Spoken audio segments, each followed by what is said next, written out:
We, the adults of the last 4 generations, have blessed our children with the destiny of a shorter lifespan than their own parents. Your child will live a life 10 years younger than you because of the landscape of food that we've built around them. 2/3 of this room today in America are statistically overweight or obese. You lot, you're all right, but we'll get you eventually, don't worry. Right? The statistics of bad health are clear, very clear. We spend our lives being paranoid about death, murder, homicide, you name it, it's on the front page of every paper, CNN. Look at homicide at the bottom, for God's sake. Right? I know they were close, but not that close. We need a revolution. Mexico, Australia, Germany, India, China, all have massive problems with obesity and bad health. Think about smoking. It costs way less than obesity now. Obesity costs you Americans 10% of your healthcare bills, $150 billion a year. In 10 years, it's set to double, $300 billion a year. And let's be honest, guys, you ain't got that cash. Right for the picking. I went to the eye of a storm. I went to West Virginia, the most unhealthy state in America, or it was last year. We've got a new one this year, but we'll work on that next season. Huntington, West Virginia, beautiful town. I wanted to put heart and soul and people, your public, around the statistics that we've become so used to. I want to introduce you to some of the people that I care about. Your public, your children. I want to show a picture of my friend Brittany. She's 16 years old. She's got 6 years to live because of the food that she's eaten. She's the 3rd generation of Americans that hasn't grown up in a food environment where they've been taught to cook at home or in school, or her mum, or her mum's mum. She has 6 years to live. She's eating her liver to death. Stacey, the Edwards family. This is a normal family, guys. Stacey does her best, but she's 3rd generation as well. She was never taught to cook at home or at school. The family's obese. Justin here, 12 years old, he's 350 pounds. He gets bullied, for God's sake. The daughter there, Katie, she's 4 years old. She's obese before she even gets to primary school. Marissa, she's all right. She's one of your lot. But you know what? Her father, who was obese, died in her arms. And then the second most important man in her life, her uncle, died of obesity. And now her stepdad is obese. You see, the thing is, obesity and diet-related disease doesn't just hurt the people that have it, it's all of their friends, families, brothers, sisters. Pastor Steve, an inspirational man, one of my early allies in Huntington, West Virginia. He's at the sharp knife edge of this problem. He has to bury the people, okay?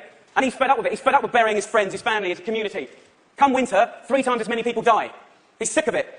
This is preventable disease, waste of life. By the way, this is what they get buried in. We're not geared up to do this. Can't even get out the door, I'm being serious. Can't even get them there, forklift. Okay, I see it as a triangle, okay? This is our landscape of food. I need you to understand it. You've probably heard all this before, but let's just go back over it. Over the last 30 years, what's happened that's ripped the heart out of this country? Let's be frank and honest. Fast food has taken over the whole country, we know that. The big brands are some of the most important powers, powerful powers in this country. Supermarkets as well. Big companies. Big companies. 30 years ago, most of the food was largely local and largely fresh. Now, it's largely processed and full of all sorts of additives, extra ingredients, and you know the rest of the story. Portion size is obviously a massive, massive problem. Labelling is a massive problem. The labelling in this country is a disgrace. They want to self-police themselves. The industry want to self-police themselves. What, in this current climate? They don't deserve it. How can you say something is low fat when it's full of so much sugar? The biggest problem with the home is that used to be the heart of passing on food culture, what made our society. That ain't happening anymore. And you know what, as we go to work and as life changes and as life always evolves, we kind of have to look at it holistically, step back for a moment and readdress the balance. It ain't happening, hasn't happened for 30 years, okay? Let's get on schools, something that I'm fairly much a specialist in. Okay, school. So what is school? Who invented it? What's the purpose of school? School was always invented to arm us with the tools to make us creative, be able to do wonderful things, make us earn a living, etc., etc., etc. It's been kind of in this sort of tight box for a long, long time, okay?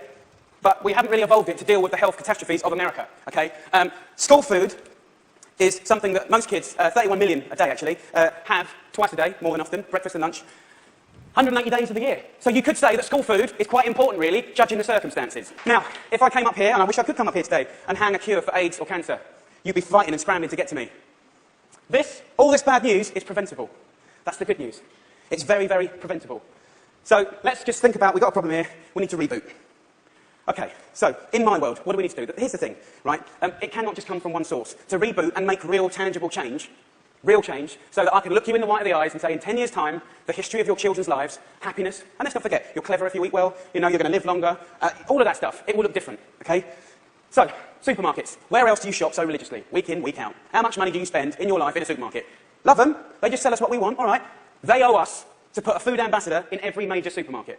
They need to help us shop. They need to show us how to cook quick, tasty, seasonal meals for people that are busy. This is not expensive. It is done in some, and it needs to be done across the board in America soon and quick. The big brands, the food brands, need to put food education at the heart of their businesses. I know, easier said than done. It's the future. It's the only way. Fast food.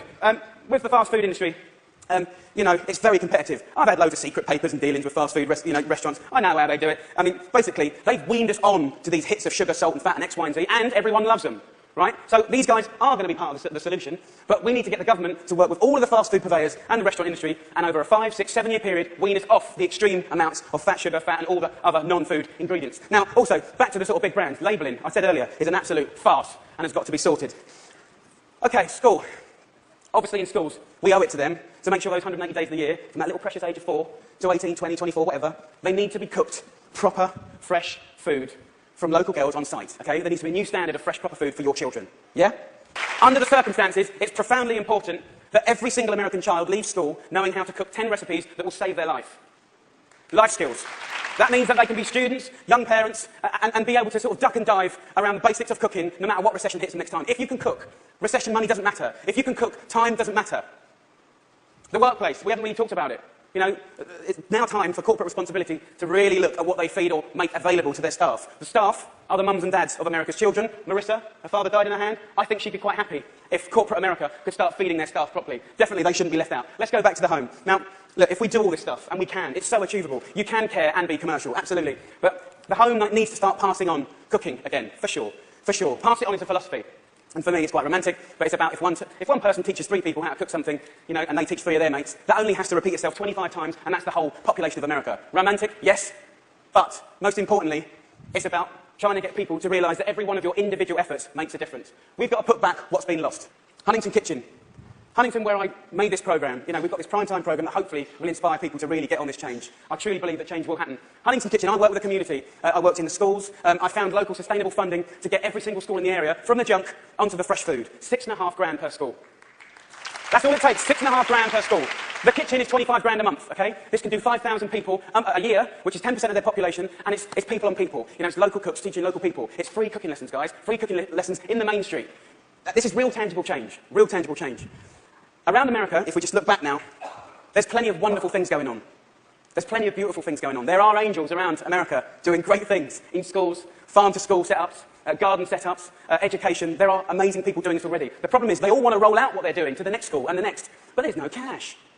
We need to recognise the experts and the angels quickly, identify them, and allow them to easily find the resource to keep rolling out what they're already doing and doing well.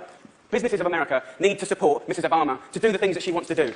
My wish is for you to help a strong, sustainable movement to educate every child about food, to inspire families to cook again, and to empower people everywhere to fight obesity. Just the 5 years of elementary school sugar, just from milk.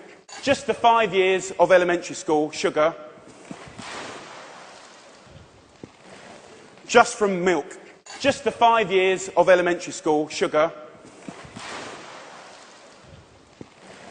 just from milk.